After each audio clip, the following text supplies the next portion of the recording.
ہے۔ لوگوں کا حساب اعمال کا وقت نزدیک آ پہنچا ہے اور وہ غفلت میں پڑے اس سے منہ پھیر رہے ہیں۔ ان کے پاس کوئی نئی نصیحت ان کے پروردگار کی طرف سے نہیں آتی مگر وہ اسے کھیلتے ہوئے سنتے ہیں۔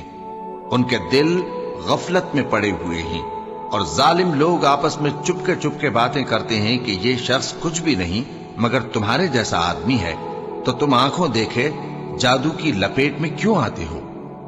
پیغمبر صلی اللہ علیہ وآلہ وسلم نے کہا کہ جو بات آسمان اور زمین میں کہی جاتی ہے میرا پروردگار اسے جانتا ہے اور وہ سننے والا ہے، جاننے والا ہے۔ بلکہ ظالم کہنے لگے کہ یہ قرآن پریشان باتیں ہیں جو خواب میں دیکھ لی ہیں، نہیں بلکہ اس نے اس کو اپنی طرف سے بنا لیا ہے، نہیں بلکہ یہ ایک شاعر ہے۔